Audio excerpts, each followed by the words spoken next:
Esto es Ni Más Ni Menos con Yelenis Reina. Ni más de lo que ocurre, ni menos de lo que nos importa. Desde lo que pasa en tu barrio, en tu ciudad y en tu condado, hasta lo que acontece en nuestro estado, en el país y en el resto del mundo, con una mirada crítica, sin parcializarnos y sin miedo a los temas delicados, porque en la polémica está ni más ni menos que la verdad. Hola, ¿qué tal? Bienvenidos a una nueva emisión de Ni Más Ni Menos con Yelenis Reina. Aquí tenemos ni más de lo que ocurre, ni menos de lo que nos importa. En Cuba pudieran rodar cabezas luego del más reciente reporte sobre la cantidad de turistas que ya no están visitando la isla. ¿Qué puesto o qué cargo está en peligro con esta crisis? Porque ellos siempre buscan la culpa del problema en quién y no en el qué. Converso con un analista sobre esta nueva debacle para la economía cubana. Seguimos en la isla y hoy aquí le tengo la respuesta a la siguiente pregunta. ¿Cuánto dinero necesita un cubano para poder comer al mes? Una reciente encuesta del Observatorio Cubano de la Auditoría Ciudadana revela las cifras. No es un salario, son varios. Voy a conversar con el coordinador de la organización que preparó dicha encuesta. Si usted es cubano, venezolano o migrante de cualquier país de Latinoamérica, tengo noticias que van a impactar su bolsillo. Una nueva ley no solo aumenta considerablemente el costo de los trámites migratorios, sino que reduce el tiempo de vigencia de muchos de ellos. Una abogada de inmigración me acompaña para ponerles al tanto. Y en primera fila les tenemos una opción para este fin de semana de la mano de una joven promesa de la canción urbana. Así comenzamos, ni más ni menos con Yelenis Reina, ni más de lo que ocurre, ni menos de lo que nos importa. No se vayan, comparte y suscríbete para mantenerte siempre informado con la verdad.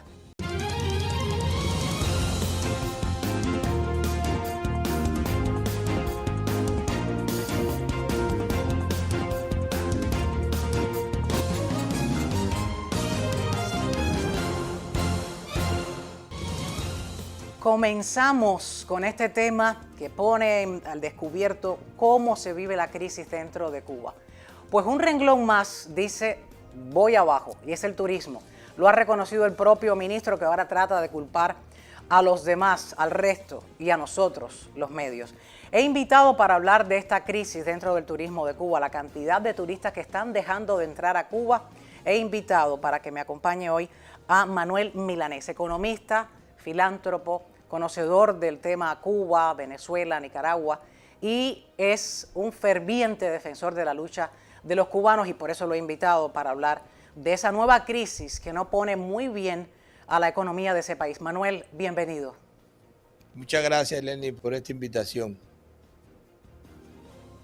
Cuéntame cómo ves esta nueva crisis, esta situación dentro de Cuba, donde un 25% del turismo que recibían en los primeros 6 meses de este año 2025, pues va en declive. Cuéntame.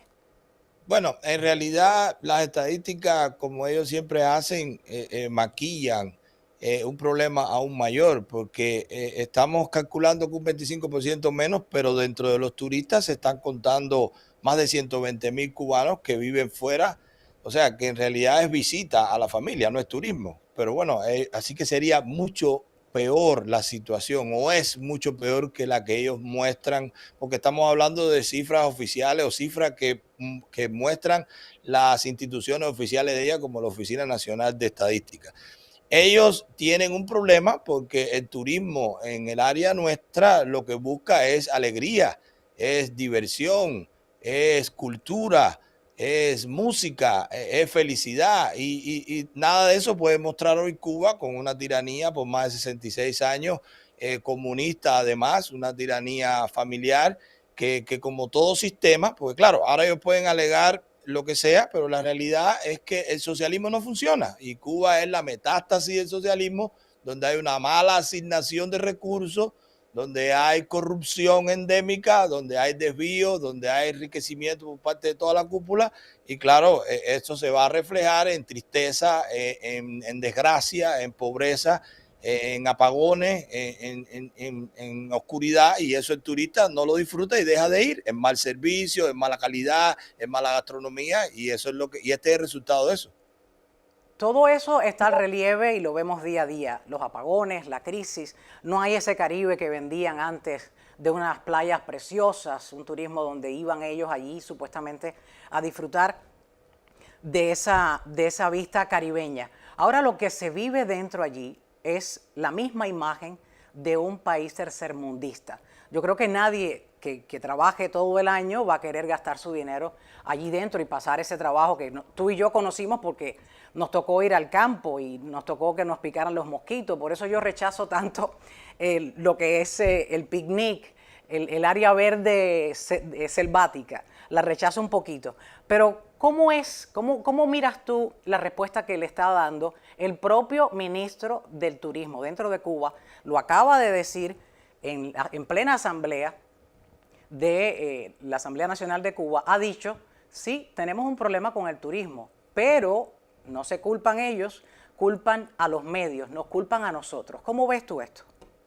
Claro, es la absoluta, es la burla de siempre. Y fíjate que estabas hablando de la imagen del país tercermundista, pero incluso en un país tercermundista, como puede ser Haití, que tiene playas preciosas, y estoy llevando al extremo, porque es un país que está ahora incluso sin gobierno, pero tú llegas a una playa y ves una familia feliz vendiendo un pescado, porque es de ellos, porque se respeta, aunque haya falta de seguridad o de justicia, pero se respeta la propiedad privada. Y es lo que está pasando en Cuba, la falta de respeto a la propiedad privada, por eso no funciona el socialismo y mucho menos el comunismo.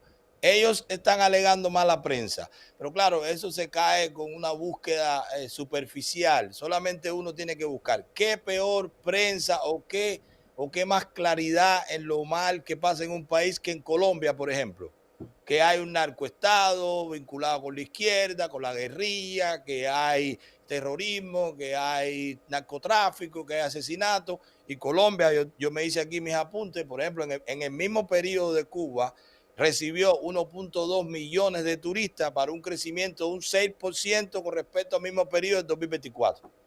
¿Qué más transparencia en la prensa con todo lo mal que está pasando en México? Incluso ahora, recientemente, un informe de instituciones norteamericanas vincula hasta el gobierno de México con lavado de activos de algunas instituciones financieras. Y ahí se está haciendo una auditoría. Y México, en el mismo periodo que está hablando Cuba, recibió 39.9 millones de turistas, un incremento de un 14% con respecto al 2024. México con carteles, México con secuestro, México con narcotráfico, con narcoestado, con corrupción. Pero República Dominicana, que está al lado de Haití, que estuvimos hablando, un gobierno lamentablemente clientelista, con problemas de corrupción, con diputados que le han quitado la visa a los Estados Unidos por vínculo con el narcotráfico. Y solamente en Punta Cana se recibe más turistas que en toda Cuba. En el mismo periodo, República Dominicana ha recibido 3.3 millones de turistas, no dominicanos que viven fuera, como ellos pusieron a 120,000 cubanos, no, turistas que no viven en República Dominicana y van al Caribe, con un incremento de un 4% con respecto al 2024. Y claro que no es mala prensa, claro que es mala asignación de recursos.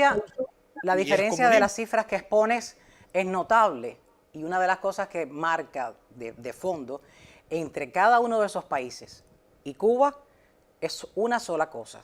Esos países invierten, esos países pues siembran, cultivan, esos países no viven de la importación y eso los diferencia y se puede hacer. Esos países demuestran que se puede hacer. Lo que pasa es que dentro de Cuba hay que buscar un culpable. ¿Y tú crees que vaya a rodar la cabeza de este ministro de Juan Carlos por haber dicho, Juan Carlos García Granda, por haber reconocido en plena asamblea que hay una crisis en el turismo? Bueno, fíjate, yo en eso soy un poquito escéptico porque en Cuba se maneja un concepto que se llama racionalidad política y todos los cambios que se hagan en la cúpula siempre será por qué efecto político tendrá. Este señor está basándose en cifras que ya ellos mismos publicaron, o sea, aquí se hace público, se hace mediático por la intervención de él, pero en realidad ya estaba publicado por la Oficina Nacional de Estadística. y yendo a la raíz, porque pudiera ser que parezca que es mala gestión. No, es falta de respeto a la propiedad privada, porque ellos también invierten. Fíjate, la misma Oficina Nacional de Estadística, en el anuario del 2024, ellos tienen o dicen, hay que confiar en no confiamos, pero hay que basarse en lo que ellos dicen, ¿no? No confiamos nunca, pero nos basamos en lo que ellos dicen. Pero sus propios números dicen que en el 2024 ellos invirtieron 25,000 millones de pesos en inmobiliaria y servicios empresariales. Eso es turismo. Esos hoteles que hoy están vacíos. Eso es el edificio K que está ahí en 23 ofendiendo a todos los cubanos. Las piscinas están vacías.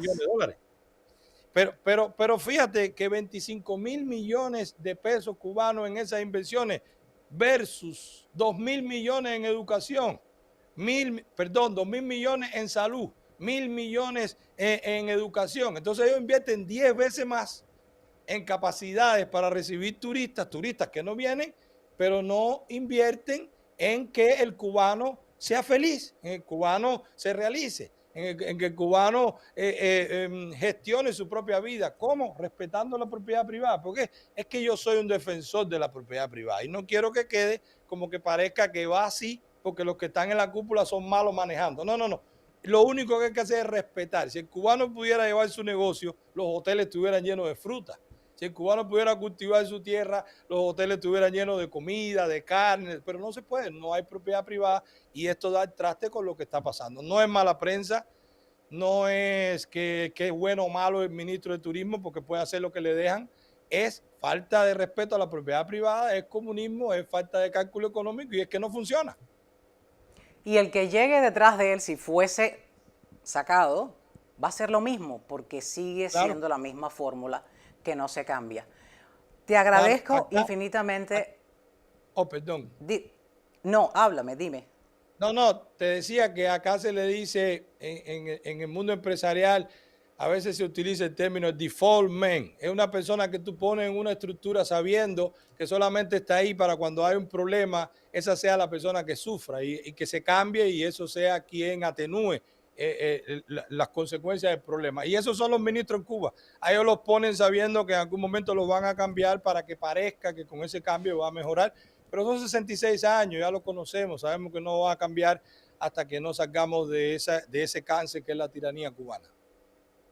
Antes de despedirte, ¿cuál es tu augurio para ese sector, para esa Cuba donde sus propios amiguitos, voy a mencionar cifras, los rusos, que van a La Habana, están apostando con más fuerza y ese turismo bajó un 43.5%. Sus socios, otros grandes socios también son los canadienses, les gusta muchísimo Cuba. El primer mercado de turismo en Cuba cayó el 25.9% con respecto al año anterior en los primeros 6 meses. ¿Qué auguras pasa en ese sector dentro de Cuba? No, ellos están apostando a lo que siempre han hecho, al chantaje, al secuestro de los familiares que están dentro y que sean asistidos por los cubanos que están fuera. Ellos saben que no tienen ninguna capacidad para competir con las islas del Caribe. Ellos no pueden competir con Gran Caimán, con Jamaica, con Bahamas, con República Dominicana. Ellos no pueden competir con toda la costa de México que está ahí, con Cancún, con Islas Mujeres. No pueden competir con el mercado del Caribe, así que ellos no tienen ninguna capacidad. Los canadienses iban a Cuba por la añoranza o van a Cuba por la añoranza. Hay muchísimos planes, que eso no se conoce. Nosotros hemos hecho denuncias de retirados que junto con el paquete de retiro le dan una semana en Cuba y eso lo hacen. En Rusia lo estaban haciendo también con empleados que le dan vacaciones en Cuba y casi que es obligado porque es lo que te dan. O sea que no es que tampoco era una opción. Así que, claro, ellos van a seguir tratando de dar alguna facilidad a los cubanos que se dejen engañar para ir, o con la miseria que hay en Cuba, uno lo hace casi por humanidad, o el que lo haga, lo hace casi por humanidad de ir a visitar a su familia. No hay salida. Ahora mismo está pasando con los turistas venezolanos, también están apelando a ese turismo, a ese grupo de turistas venezolanos. Milanés, muchísimas gracias por aceptar esta invitación, por darnos esos datos y exponer, hacer la balanza, porque no es solamente decir allí no está bien, pasa que puede mejorar, porque otros países con peor situación de seguridad lo logran. ¿Por qué no lo van a lograr ellos? Muchísimas gracias. Sí, no, muchísimas gracias a ti y gracias también por, como bien decía, por exponer cuál es el problema, que no es un problema de gestión gubernamental solamente, sino es la falta de respeto, de apoyo a la propiedad privada. La propiedad privada resuelve todo eso y Cuba, como debe ser, será el paraíso del turismo mundial cuando se respete la propiedad privada. Gracias, gracias. Vamos a mandarle un mensaje a Juan Carlos García Granda. Juan Carlos culpa a nosotros, los medios. Los medios, Juan Carlos, se te quedan chiquitos una vez apareció el YouTube. El YouTube te ha hecho una ampliación de todo lo que ocurre dentro de Cuba. Ustedes cercaron a Cuba y a sus cubanos, pero la Internet le rompió esa cerca. Y es por eso que hoy todo se sabe y es por eso que el mundo entero reconoce y sabe lo que pasa en Cuba. ¿Qué más está pasando en Cuba? Les espero en solo minutos. Voy a conversar de otra gran crisis y una pregunta le voy a hacer. ¿Cuánto necesita un cubano para mal comer al mes? Esa cifra en pesos se la tengo. No es un salario, son varios. Ya regreso.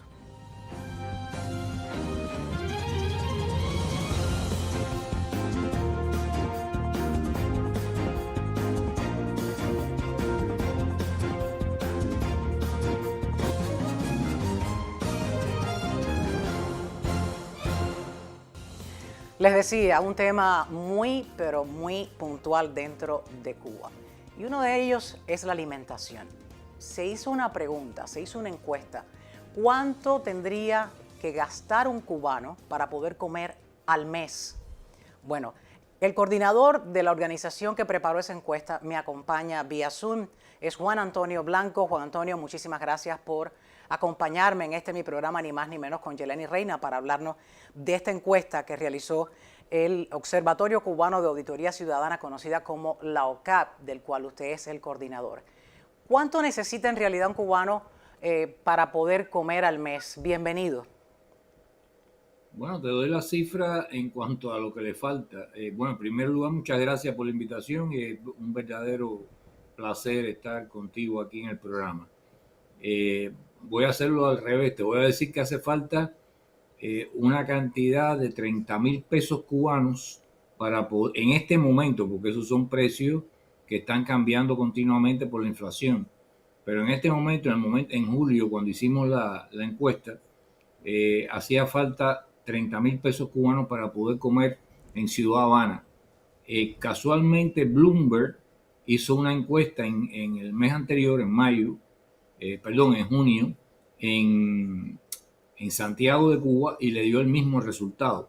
Así que más o menos en las principales capitales de Cuba ese es el costo de poder comer. Y eso arroja que un cubano que tenga una pensión mínima, que es de 1.528 pesos cubanos, comería un día y medio, pero no puede comer... No las 3 comidas. Esto sería no. solo eso sería un desayuno o un almuerzo. Exacto. Y eso sería durante un día y medio te duraría eso. Pero después de eso ya se te acaba el dinero. Date cuenta además que nosotros el análisis lo concentramos en el costo de los alimentos. Y nosotros nos hemos referido a eso como canasta familiar. Es la canasta familiar alimenticia. Pero la canasta familiar en general, tú tienes que pagar el agua, tienes que pagar la electricidad, tienes que usar el transporte público, tienes que comprar medicina. En fin, hay un conjunto, cuestiones de aseo personal, hay un conjunto de otros gastos básicos que tú vas también a tener que incurrir en ellos para poder sobrevivir. Y eso también tienes que restarlo a ese precario ingreso que tú tienes, que además, como dije, se devalúa día a día con la rapidez con la que va la inflación. Estamos hablando desde un trabajador o un jubilado, su encuesta recogía que se necesita entre 14 y 19 salarios para mal comer al mes. Así es. 19 pensiones mínimas, 14 salarios mínimos, 5 salarios medios y los médicos, un salario de un médico, se necesitarían entre 3 a 5 salarios de médico. O sea, sabes que hay algunos médicos que ganan más, otros ganan menos. Entre los salarios que están establecidos para los médicos, necesitaría de salario para 3 médicos o 5 médicos para poder comer. Según la especialidad, claro, ganan un poco más, pero también a todo esto se le suma la escasez de los productos que no aparecen. Los productos no aparecen, ya eso además es un drama en cuanto a tu fondo de tiempo disponible. O el fondo de tiempo, no quiero decir que es el de las mujeres, aunque recae fundamentalmente sobre las amas de casa, pero el fondo de tiempo disponible de la persona que en el hogar se encargue, sea un anciano, sea un hombre, una mujer, de hacer las compras. Y tiene que estar dedicándole a eso virtualmente todo el día. A eso agrégale, en el caso de los pensionados, las colas que tienen que hacer ante los cajeros automáticos para ver si hay dinero disponible en el cajero automático para entonces poder hacer esas compras. Porque no siempre te dan todo el dinero que tú quieras sacar de la caja. En realidad es un infierno, es una agonía cotidiana el Es otro vivir en empleo que Cuba. tendría que tener el cubano, trabajar para buscar dinero y luego trabajar para hacer cómo entra esa comida a la casa. Efectivamente. Eso es una especie de part-time, de trabajo a medio tiempo, pero que nadie se lo paga. No, eso es un trabajo que siempre las personas que han trabajado en el hogar, sea un hombre o una mujer, ha sido un trabajo no remunerado, pero es un trabajo. Eso tiene valor. Lo que uno hace en la casa, cocinar, limpiar, hacer los mandados, todo eso tendría un valor si se le pagara, por ejemplo, un empleado para sustituir a la persona que en la casa estaba, digamos, encargada de hacer esas tareas dentro de la división doméstica familiar que hayan hecho de tareas. Pero eso cada vez consume más tiempo y cada vez no solamente consume más tiempo, sino cada vez es una tarea más agónica. Porque tú tienes que pararte, hay que usar la imaginación para pensar lo que es pararte en una cola al sol con los 30 y tantos grados de calor que hay en Cuba en este momento para Sin estar en un corriente, cajero sin aire sin acondicionado. para que además de eso tú llegues al cajero o estés a 3 pasos del cajero ya y te digan que se acabó el dinero o se vaya la corriente y se O suspendió se acabó el pollo. o se acabó el pollo después que hiciste la cola, que te dijeron que iba a haber pollo disponible en tal lugar. Entonces o sea, siempre hemos hablado en términos literarios, por decirlo así, de la vida cotidiana en los diferentes países. Esto es una muerte cotidiana, esto no es una vida cotidiana. La gente No, para agoniza nada. día a día. Ahora, la pregunta que le tengo, hay una causa, todos sabemos el por qué, pero hay una causa que está originando este desbalance entre lo que se gana y lo que se tiene que gastar para sobrevivir. Bueno, la causa es el sistema en su conjunto.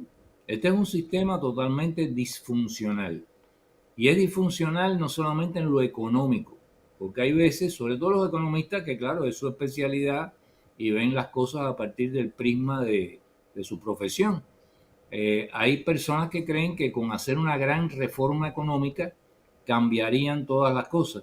En realidad se demostró, por ejemplo, hace 5 años atrás, en el año 20, en abril del año 20, los campesinos de la Liga de Campesinos Independientes Cubanos y la Federación de Mujeres Rurales, Latinoamericana de Mujeres Rurales, el capítulo cubano, presentaron a Díaz-Canel una propuesta pública diciendo que para que se venía una hambruna, ellos fueron capaces de decirlo como buenos campesinos que eran, mucho antes que más nadie, y dijeron, se avecina una hambruna, pero hay formas de evitarla. La forma de evitarla es cambiando esta política agrícola que ustedes tienen. ¿Qué es lo que nosotros necesitamos?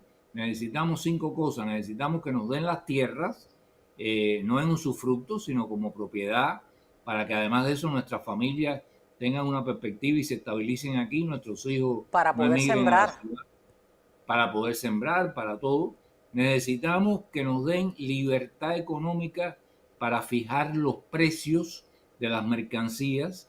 Necesitamos esa libertad económica para que nos quiten el acopio, que es este sistema de confiscación casi forzada del 70% de los productos que ellos hacen a los precios que el Estado fije. Y muchas veces, para colmo, lo que hayan recolectado, sea mango, sea otro tipo de producto, se le pudre en el campo porque los camiones del Estado no vienen a recogerlo. Pero si cogieran una parte de eso que es el, digamos, la pernada, por decirlo de alguna manera, del Estado, pues caerían presos, porque usted ha consumido de la cuota que estaba obligado a entregar al Estado una cantidad, bueno, pero que se me iban a pudrir, no, usted tenía que esperar por los camiones. Ese sistema No. que es diabólico. Y lo otro es que los multan si vendieran esos productos en la entrada de su casa. Efectivamente. Entonces, todo eso está penado. Entonces, ellos pedían libertad económica para fijar precios, liberación del sistema de acopio, libertad para exportar e importar, incluyendo a los Estados Unidos, porque la ley Helms-Burton no impide que el día que haya realmente libertad económica en Cuba y haya un genuino sector privado, no unas MIPYMES que están sometidas a los controles estatales, campesinos que están amarrados por la NAP, etcétera, que con ese sector Estados Unidos podría libremente comerciar, importar, hacer inversiones, etcétera. Y eso lo pusieron en la carta. Por cierto, dicho sea de paso, nosotros le enviamos en aquel momento, yo trabajaba en la Fundación para los Derechos Humanos en Cuba, estábamos respaldando ese proyecto de los campesinos, se le envió eso a Marco Rubio como senador, y Marco Rubio hizo una declaración pública respaldando las demandas y diciendo que tenían razón los campesinos, que si se quitaran todas esas trabas y permitieran un genuino sector privado en Cuba, sería posible que Estados Unidos tuviera ese comercio. Pero aún con la Helms-Burton... Y habría un desarrollo interno, que es el por qué estas personas no acaban de... Tienen las fórmulas, tienen todos los conceptos supuestamente claros, pero no ejecutan. Y ahí es donde fracasan, una vez más. Y entonces tendrían estas 3, 4, 5 cosas que se habían solicitado. ¿Qué fue lo que hizo el gobierno? Ningunearlos. O sea, ni les acusó recibo, como si no hubieran existido.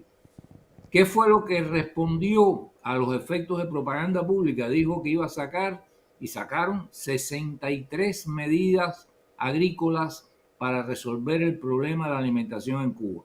¿Y dónde estamos hoy con esas 63 medidas? Muchísimo, muchísimo peor que hace 5 años atrás. Entonces, ¿qué te demuestra esto? Te demuestra que tú tienes un sector en el país que constructivamente quiere hacer una propuesta focalizada no en el sistema en su conjunto, sino en un aspecto de la política económica, la producción agrícola, y hace una propuesta.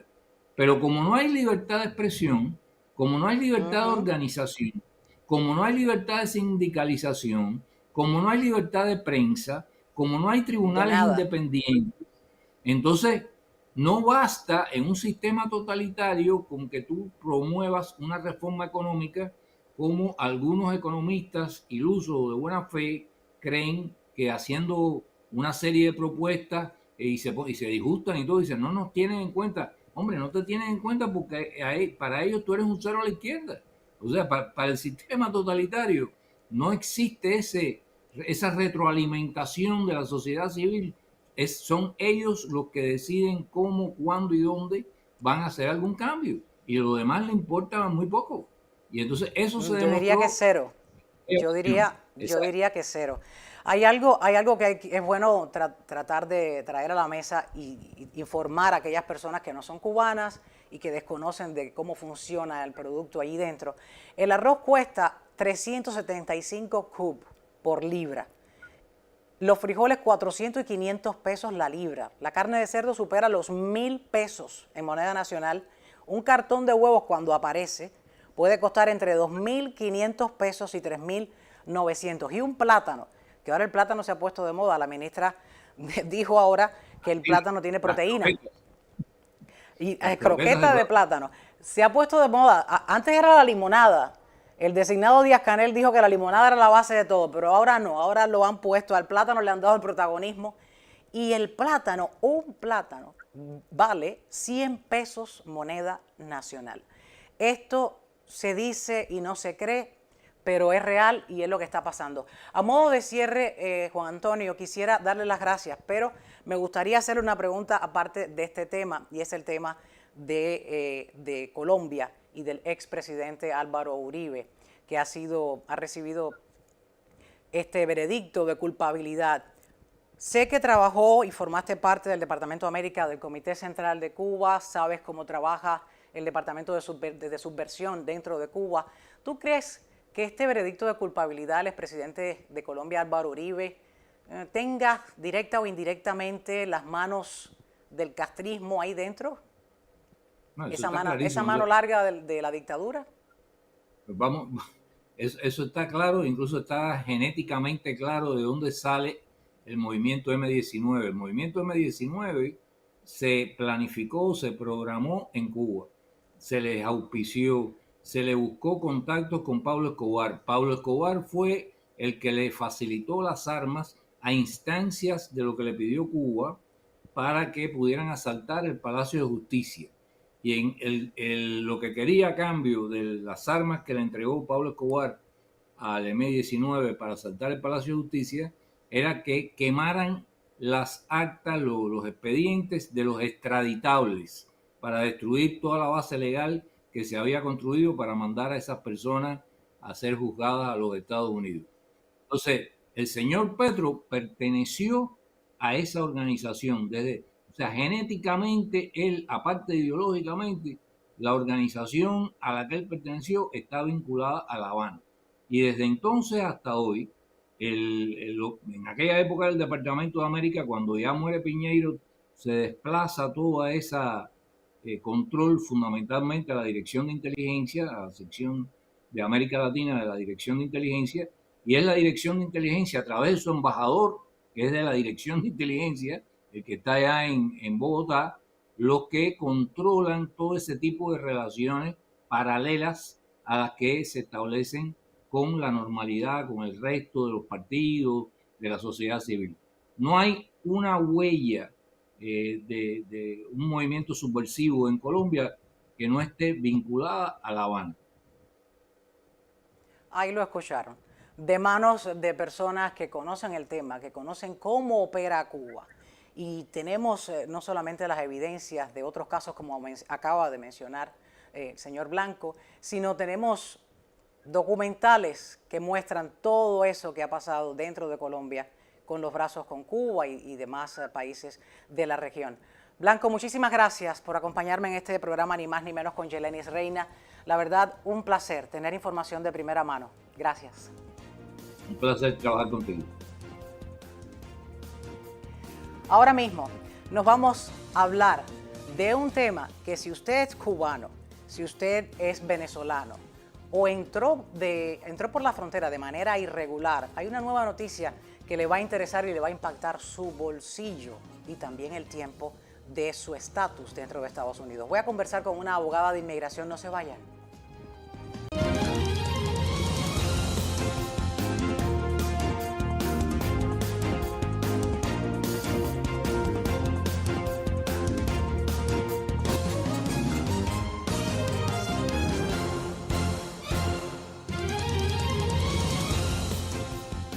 Sobre inmigración, y para eso me acompaña la abogada y amiga, abogada de inmigración Janet Piñeiro. Abogada, bienvenida, qué placer. Gracias por darme esta oportunidad. Gracias. ¿Cuánto tiempo conversando casi todas las noches? Yo diría que una noche por semana. Claro. En los últimos casi 2 años. Y mucha preparación, mucha coordinación, un trabajo de equipo. Un trabajo de equipo que realizábamos para sí. poder informarles a toda la comunidad sobre los cambios que por segundo se generan en el Departamento de Inmigración. Así y para todas aquellas personas que están buscando legalizar su estatus legal.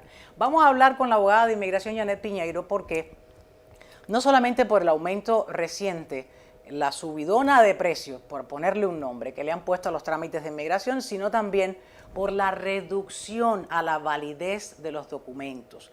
Tenemos varias información, pero primero quiero que me diga, sea la abogada quien me diga cómo han recibido este cambio, estos cambios, los clientes de ella en particular. Bueno, realmente esto ha sido, como en español se dice, un cubo de agua fría, porque los trámites se están volviendo muy difíciles de resolver. Y bueno, esto fue ya como la última... La tapa del pomo. Exacto, porque ¿Qué consecuencias tiene esto? Bueno, la mayoría de las personas no pueden pagar esta cantidad de dinero y el cambio en algunos de los trámites ha sido drástico. Ahorita vamos a ponerle una tabla, ahora mismo no, pero quiero que me cuente un poquito más sobre eso, cómo lo han recibido, cómo han recibido este cambio que se incluye la ley HR1, que fue aprobada este mes por el Congreso y que fue promulgada por el presidente Donald Trump bajo el nombre de One Big Beautiful Bill Act. ¿Cómo se les está haciendo difícil para poder enfrentar este costo? ¿Temen ser deportados? ¿Cómo lo ve? Bueno, por ejemplo, lo más últimamente común que sucede es las personas que tienen una citación de la corte, le dan una fecha determinada y esta fecha está sujeta a muchos cambios. A veces las personas se mudan de lugar, no saben que tienen que cambiar la dirección en varios lugares. La mayoría de las personas asumen que tienen que cambiar la dirección en un solo lugar, con UCIS, como la gente le dice. No, o la cambian con ICE, exacto, o la cambian con ICE, y entonces no se dan cuenta o no se recuerdan que cambiar la dirección ahí no es cambiar la dirección con el Departamento de Justicia. Son todos departamentos diferentes y no se comunican entre ellos. ¿Cuál es la consecuencia? Bueno, las personas no aparecen en la corte, no van, no reciben notificación. Eso tiene solución. Pero, por ejemplo, antes hacer una moción, una petición a la corte para abrir la corte, porque si la persona no se presenta, automáticamente cerrado el caso y orden de deportación. Increíble. ¿Ok? Entonces, era $110, ahora es 1,000. Son 1,000. Vamos a ver la tabla que recoge esos aumentos y también el tiempo de validez de cada trámite. Ahí la tienen en pantalla, yo la voy a leer aquí en mi iPad. Los precios iniciales de solicitud de asilo aumentaron de 0, costaba en nada, hasta $100. La renovación anual de asilo pendiente no existía y ahora va a costar $100 por cada año pendiente.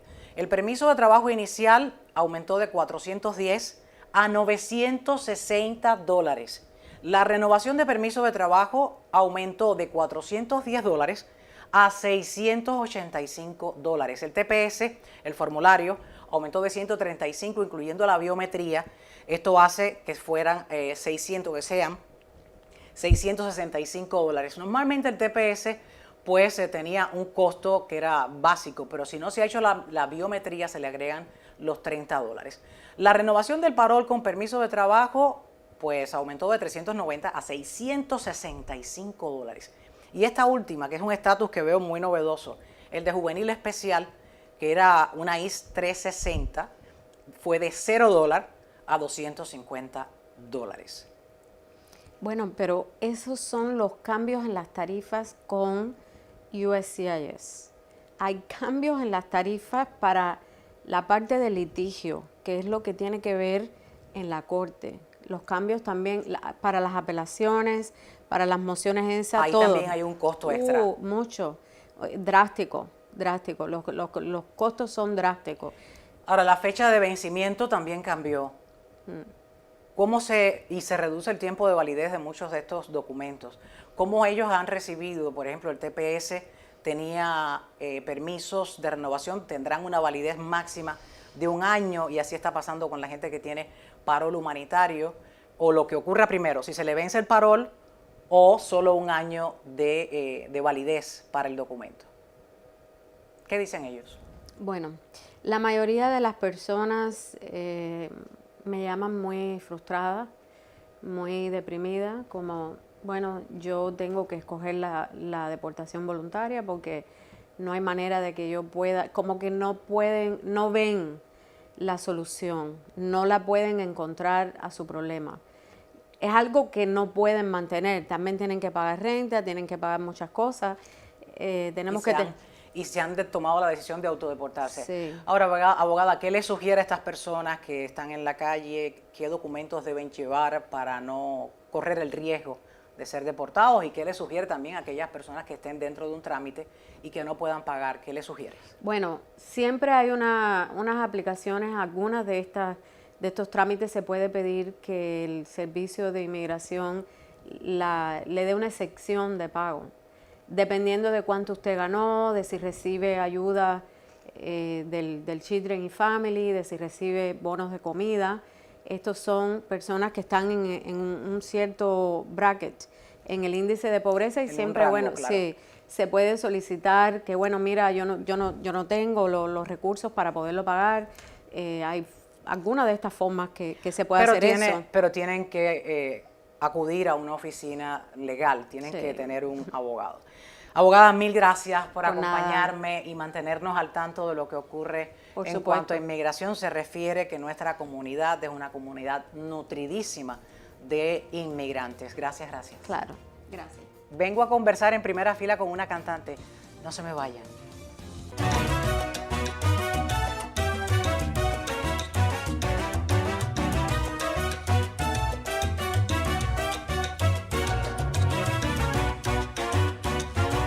Olvida mi nombre, mi cara, mi casa y pega la vuelta.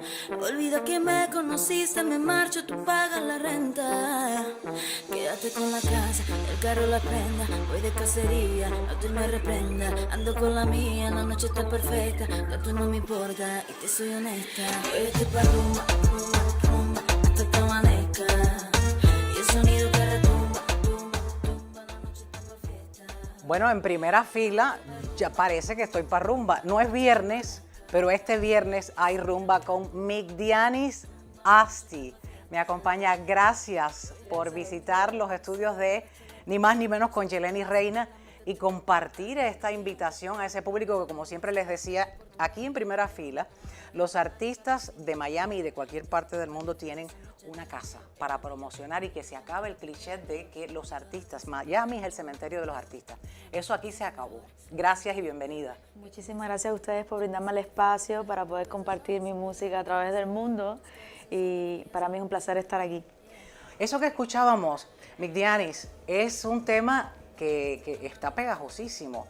¿Es uno de los temas que más te gusta o tienes otro en particular? Mira, este es uno de los temas más movidos cuando empecé a hacer la música urbana. Este fue el primer tema más movido que hice y por eso es tan importante y es donde siempre lo pongo, ¿no? En todos los lugares, porque significa mucho para mí. Es como algo como que rompí el hielo con esta canción, un poquito más movida, más fresca. Venías más... de lo romántico y pasaste a la rumba y ha tenido muy buena aceptación, ¿eh? Gracias a Dios, por favor. ¿Vas a cantar rumba en tu próxima presentación? Claro, vamos a tener rumba, fragilidad, todo mi repertorio desde que empecé en la música hasta ahora. ¿Cómo llegas a la música? Antes de que preparen el teléfono para que guarden el número, para que hagan la reservación, porque Migdianis se presenta este viernes aquí en Miami. Pero ¿cómo llegas a la música? ¿Cómo escoges ser cantante y escogerlo como profesión también? Dice mi madre, que está por ahí, Te está grabando que me detrás está de grabando cámara. detrás de cámara, que cuando yo era niña ella me ponía un radiecito al lado de la cuna y con eso yo me quedaba en paz, me quedaba tranquilita. Ella Que yo no descubrió. lloraba, yo no hacía nada. Ella descubrió la fórmula para poder hacer otras cosas y tú descubriste tu profesión. Sí, y bueno, a medida que fue pasando el tiempo, me empecé a presentar en proyectos, en Holguín, yo soy holguinera. Yo soy oriental. Sí, pues somos orientales, la verdad. Yo soy santiaguera y Oh. de pura cepa. Pues estamos como cerquita. Como si fuese de España, pero es santiaguera de pura cepa. Pues yo soy holguinera de pura cepa y me empecé a presentar en proyectos. Recuerdo que estuve en proyectos Recrearte, en varios grupos ya conocidos en Cuba que me dieron la oportunidad de presentarme con mis canciones y ya ahí fui como abriéndome camino hasta que viajé a La Habana. Ya en La Habana se me fue desenvolviendo un poco más, abriendo más puertas. Más puertas y desarrollando un poco más Sí. pues, la carrera. Y aquí en Miami, esta no es la primera presentación tuya. Ya a ti te conocen. Gracias Dime a Dios. dónde vas a estar el 1 de agosto. Este 1 de agosto vamos a estar en Bianco Bistro Café a las 9 de la noche. Tenemos un show súper lindo preparado para todos, tenemos invitados y la vamos a pasar lindo. Ahí tienen toda la información en la pantalla. Bianco Bistro Café a las 9. Está en el 8190 Southwest y la 8 calle, donde, como digo yo, en la 8 calle pasa de todo. Reservas, el número de teléfono, ¿te lo sabes? No me lo sé, pero yo te ayudo, ahora mismo está ahí en la pantalla. Ok. 786-805-1065, 305-879-2141. hay que también estamos disponibles por allá y ya, eso, que son muy bienvenidos y que para mí sería un honor recibirlos a todos, una invitación muy grande que le estoy haciendo y nada, súper feliz y emocionada. Vamos a despedir este segmento con un poquito más de rumba. Les espero para despedirles donde ya se ha hecho un hábito leer sus comentarios, de aquellos comentarios positivos, de aquellos comentarios empáticos. Quiero que este programa sea para eso, para atraer a personas que quieran de verdad conocer lo que pasa, no solo en Cuba, sino aquí dentro de nuestro país y respetar el derecho que tenemos todos democráticamente. Opinen, escriban, pero siempre con respeto. Gracias, Migdianis, una vez más. Un placer, para mí ha sido realmente un placer estar aquí en esta mesa con usted y bueno, espero vayan más entrevistas, seguro Por que supuesto, sí. gracias, gracias. Gracias. Quédate con la casa, el carro, la prenda. Voy de cacería, no te me reprenda. Ando con la mía, la noche está perfecta. Ya tú no me importa y te soy honesta. Tiempo de despedirme y lo hago como de costumbre, leyendo sus comentarios del anterior programa. Gracias por compartirlo y gracias por verlo. Voy a empezar leyendo a Albert Vázquez Manresa. Dice, Sergio Comas, excelente analista. Saludos desde Ciego de Ávila. Yuyito dice, el próximo títere será cualquiera si títeres son los que se sobran en el país de los corruptos. Y el de Jorge Gómez, que dice, Yeleni, saludos, Dios te bendiga. Está bueno tu programa y con tu invitado Sergio, tremendo analista. Y el de Marcela, excelente programa. A todos, gracias por ver el programa, por compartirlo y por comentarlo. Les espero en un próximo programa de Ni Más Ni Menos con Yelenis Reina, ni más de lo que ocurre, ni menos de lo que nos importa. Gracias.